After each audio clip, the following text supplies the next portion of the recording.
পরীক্ষায় ডায়লগে full marks পেতে চাও? তাহলে ভিডিওটা তোমার জন্যই। এইচএসসি পরীক্ষা হচ্ছে আমাদের খুবই সন্নিকটে। যারা অল্প পড়েও ইংরেজিতে একটা ভালো মার্ক পেতে চাও তাদের জন্য এই ভিডিওটি খুবই গুরুত্বপূর্ণ।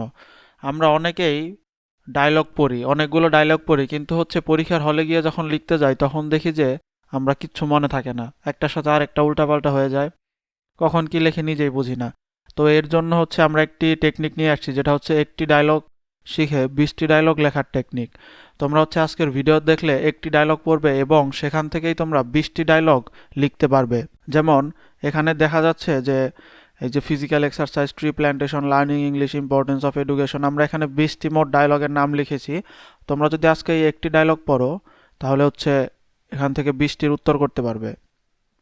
এর মধ্যে দেখো দুইটা হচ্ছে লাল করা, মানে আমরা হচ্ছে লাল করে রেখেছি, লাল রঙের। তো এই যে দুইটা আছে ফিজিক্যাল এক্সারসাইজ এবং লার্নিং ইংলিশ, এই দুইটা হচ্ছে তোমাদের জন্য খুবই গুরুত্বপূর্ণ। আশা করা যায় কোনো না কোনো বোর্ডে এই দুইটা প্রশ্ন আসবেই।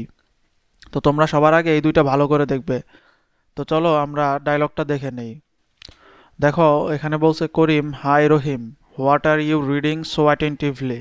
রহিম, hello Karim, I am reading an article about. এই যে দেখো এখানে লেখা আছে টপিক। এই টপিকের জায়গায় হচ্ছে তোমার যে ডায়লগটা আসছে সেই ডায়লগটা লিখবা। যেমন হচ্ছে ধরো এখান থেকে আসছে ফিজিক্যাল এক্সারসাইজ, তাহলে লিখবা I am reading an article about physical exercise. ঠিক আছে?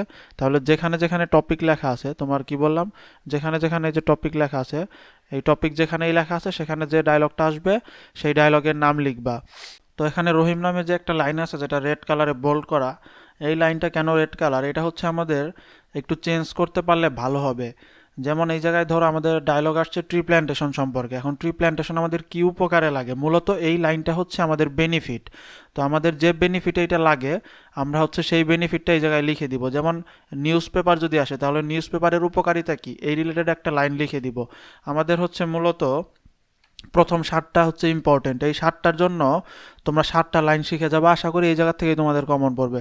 তো অনেকে আবার খুঁজে পেতে সমস্যায় বুঝো না কোনটার জন্য কোন লাইন দিবা, এর জন্য আমি এই যে এখানে লিখে দিছি। যেমন ফিজিক্যাল এক্সারসাইজের জন্য, এই যে ফিজিক্যাল এক্সারসাইজের জন্য এই যে রহিমের যে লাইনটা আছে এখানে লিখবা, কি লেখা আছে, regular exercise keeps our body healthy and strong. তার মানে রহিমের এই জায়গায় লিখবা কিপস আওয়ার বডি, মানে exercise keeps our body fit and strong, মানে হচ্ছে এই লাইনটা জাস্ট পরিবর্তন করে দিবা এই 7টা লাইন। তাহলে কি হচ্ছে, এই একটা প্যারাগ্রাফ শিখতেছো আর তার সাথে 7টার জন্য 7টা লাইন শিখতেছো, তাহলেই তুমি ডায়লগে ফুল মার্কস একদম নিশ্চিতভাবে পাবা। আর হচ্ছে তোমরা এগুলো স্ক্রিনশট দিয়ে রাখতে পারো, বা প্রয়োজনে ভিডিও পজ করে দেখতে পারো, বা হয়তো শেয়ার করে রাখতে পারবো যাতে ভবিষ্যতে আবার এসে দেখতে পারো। তো এটা হচ্ছে আমাদের উপকার সম্পর্কে ডায়লগ ছিল। এরপরে আরেকটা হচ্ছে অপকারিতা সম্পর্কে দিব। আশা করি এই দুইটা ফরম্যাট পড়লেই তোমার ডায়লগে একদম ফুল মার্কস নিশ্চিত করতে পারবে, একদম 100% ফুল মার্কস।